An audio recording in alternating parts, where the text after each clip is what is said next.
Shalom umat Allah yang diberkati Tuhan Yesus Kristus. Bersyukur kepada Allah untuk semua kebaikan, kemurahan dan cintanya. Kembali bersama dengan saya Pendeta Dr. Hannes DTH.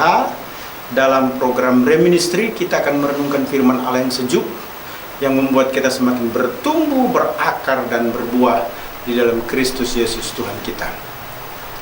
Saya sudah menyampaikan khotbah dengan tema fokus memerintah bersama Kristus dalam milenium di seri khotbah pertama dengan tekanan utama mencari perkara di atas.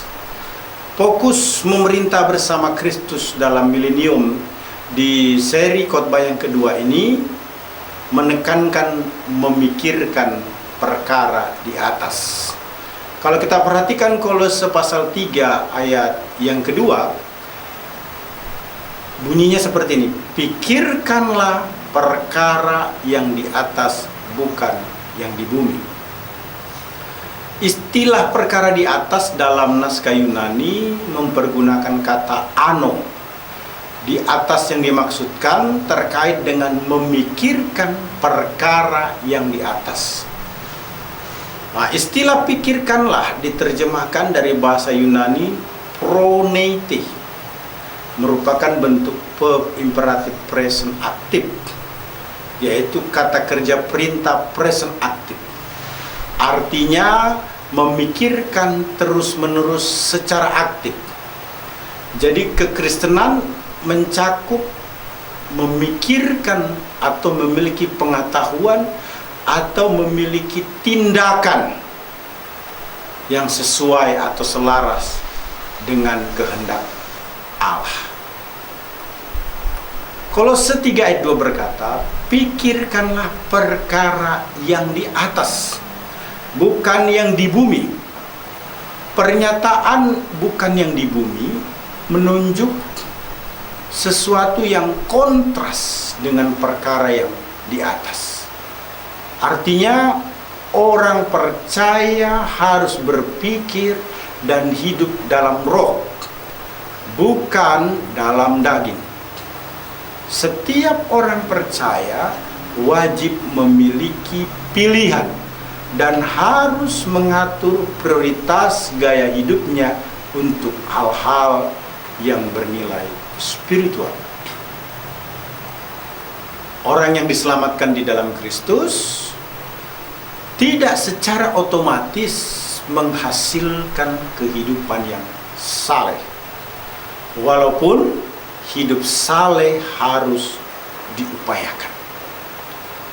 Paulus menggunakan suatu kontras dualistik, tapi bukan roh versus materi seperti kaum gnostik. Namun kontrasnya adalah antara dunia zaman ini versus kerajaan Allah, yaitu zaman baru. Pikirkan perkara yang di atas, bukan yang di bumi.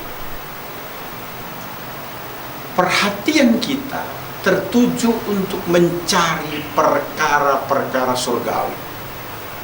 Artinya selalu memikirkan atau mengarahkan hati kepada perkara-perkara rohani. Mencintai perkara rohani tersebut dan membiarkannya supaya segala keinginan kita tertuju pada semua perkara spiritual. Kita harus membiasakan diri dengan perkara-perkara yang di atas, menghargainya lebih dari semua hal yang lain, dan mempersiapkan diri kita untuk menikmatinya. Daud memberikan bukti akan cintanya untuk rumah Allah sebegitu rupa, bahwa ia sungguh-sungguh mengingini dan mencarinya. Ia begitu menginginkannya sehingga ia mempersiapkan diri bagi rumah Allah. Mazmur 27 ayat 4 berkata, satu hal telah kuminta kepada Tuhan, itulah yang kuingini, diam di rumah Tuhan seumur hidupku. Menyaksikan kemurahan Tuhan dan menikmati bait-Nya. Ini artinya memiliki keinginan roh, sebagaimana yang dijelaskan dalam Roma 8 ayat 6. Karena keinginan daging adalah maut, tetapi keinginan roh adalah hidup dan damai sejahtera. Dan dengan rindu mencari suatu tanah air yang lebih baik, yaitu tanah air surgawi, sebagaimana dijelaskan dalam Ibrani 11 ayat 14 sampai dengan 16. Firman Tuhan menyatakan demikian.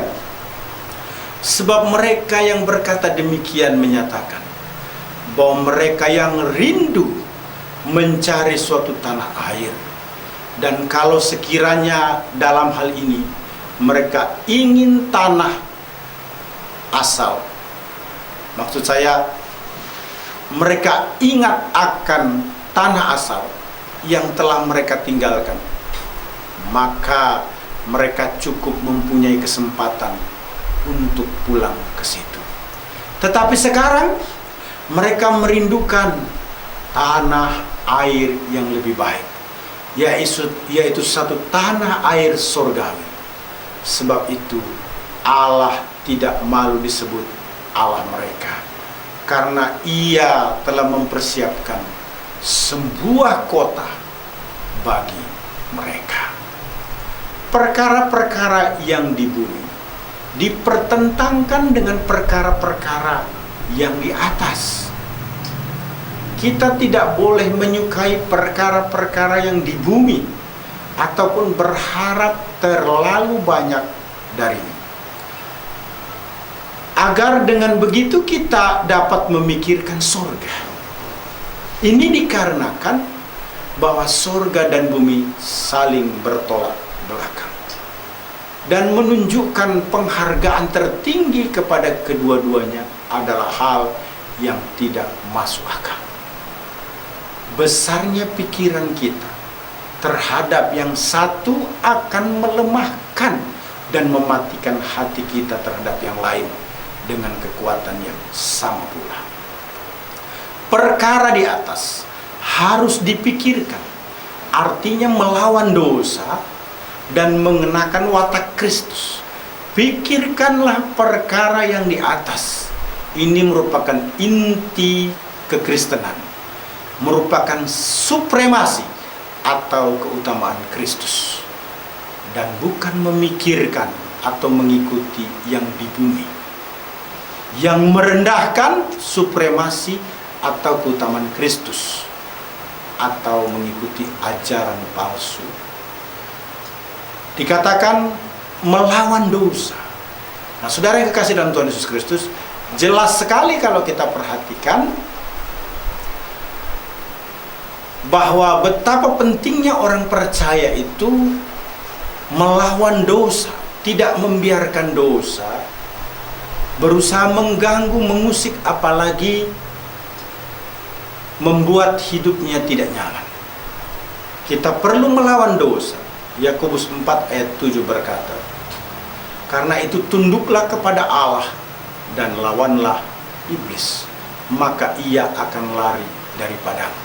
Selanjutnya 1 Petrus 2 ayat 1 berkata, karena itu buanglah segala kejahatan, segala tipu muslihat, dan segala macam kemunafikan, kedengkian, dan fitnah. Kolose 3 ayat 5 sampai dengan ayat yang ke-6 menyatakan, karena itu matikanlah. Kalau 1 Petrus 2 ayat 1 berkata, buanglah. Kalau Yakobus 4 ayat 7 berkata, lawanlah iblis. Kalau Kolose 3 ayat 5 sampai dengan ayat 6 berkata, matikanlah. Karena itu matikanlah dalam dirimu segala sesuatu yang duniawi, yaitu percabulan, kenajisan, hawa nafsu, nafsu jahat, dan juga keserakahan, yang sama dengan penyembahan berhala. Semuanya itu mendatangkan murka Allah atas orang-orang durhaka. Dosa harus dilawan dengan cara tunduk kepada Allah, membuang dosa, dan mematikan segala yang duniawi. Umat Allah yang diberkati Tuhan Yesus Kristus, menarik sekali terkait dengan perkara di atas ini. Saya yakin bahwa kita semakin disegarkan oleh firman Tuhan untuk memahami rencana ataupun kehendak Allah. Selanjutnya kita juga bukan hanya perkara di atas harus dipikirkan, bukan hanya berbicara tentang melawan dosa, tapi juga yang kedua yang tidak kalah penting terkait dengan perkara di atas yang harus dipikirkan adalah mengenakan watak Kristus. Paulus menjelaskan itu dalam Roma 13 ayat 14. Tetapi kenakanlah. Jadi mengenakan watak Kristus ini jelas sekali ada instruction dalam ilham Roh Kudus kepada Paulus melalui Roma 13 ayat 14. Kenakanlah Tuhan Yesus sebagai perlengkapan senjata terang, dan janganlah merawat tubuhmu untuk memuaskan keinginannya. Selanjutnya Paulus juga menggunakan istilah kenakanlah ini dalam Kolose pasal 3 ayat 12 sampai dengan ayat yang ke-16. Firman Tuhan berkata demikian. Karena itu sebagai orang-orang pilihan Allah yang dikuduskan dan dikasihinya, kenakanlah belas kasihan, kemurahan, kerendahan hati, kelemah lembutan, dan kesabaran. Sabarlah kamu seorang terhadap yang lain, dan ampunilah seorang akan yang lain, apabila yang seorang menaruh dendam terhadap yang lain. Sama seperti Tuhan telah mengampuni kamu, maka perbuat jugalah demikian. Dan di atas semuanya itu, kenakanlah kasih sebagai pengikat yang mempersatukan dan menyempurnakan. Hendaklah damai sejahtera Kristus memerintah dalam hatimu, karena untuk itulah kamu telah dipanggil menjadi satu tubuh, dan bersyukurlah. Hendaklah perkataan Kristus diam dengan segala kekayaannya di antara kamu, sehingga kamu dengan segala hikmat mengajar dan menegur seorang akan yang lain, dan sambil menyanyikan mazmur dan puji-pujian dan nyanyian rohani, kamu mengucap syukur kepada Allah di dalam hatimu. Mengenakan watak Kristus dilakukan dengan cara mengenakan Tuhan Yesus Kristus sebagai perlengkapan senjata terang, dan mengenakan kasih sebagai pengikat yang mempersatukan serta menyempurnakan kehidupan orang percaya. Semua sifat baik, kuasa, pengalaman, dan berkat rohani ada bersama Kristus di sorga, diberikan kepada setiap orang percaya yang sungguh-sungguh meminta dan mencari dengan tekun secara terus-menerus. Ajaran palsu atau bidat, saudara-saudara, itu bisa saja merupakan upaya untuk meruntuhkan atau menggantikan Kristus sebagai inti kepercayaan Kristen.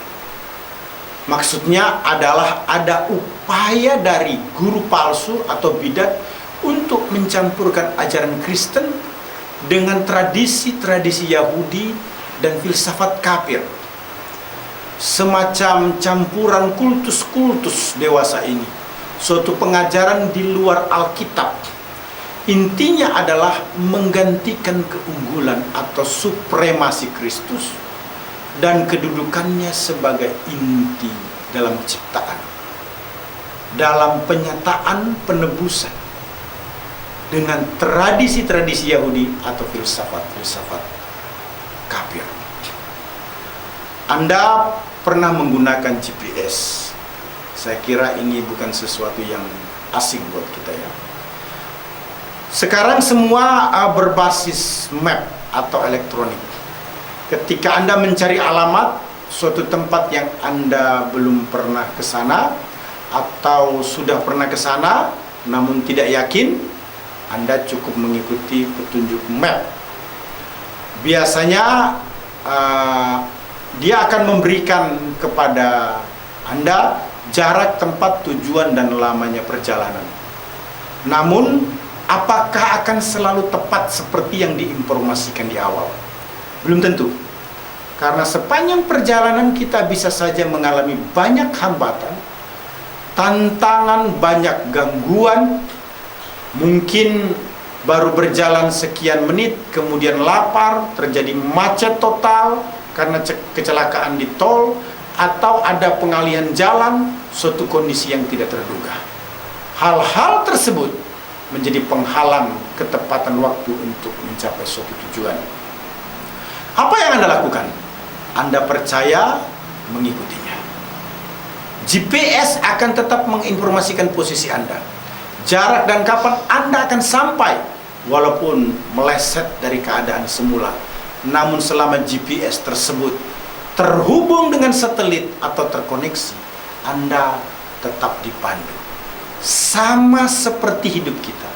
Bila selalu terkoneksi dengan Kristus, maka tujuan akan sampai di sorga atau bersama Kristus selama-lamanya akan menjadi kenyataan, walaupun melalui jalan yang rumit dan susah.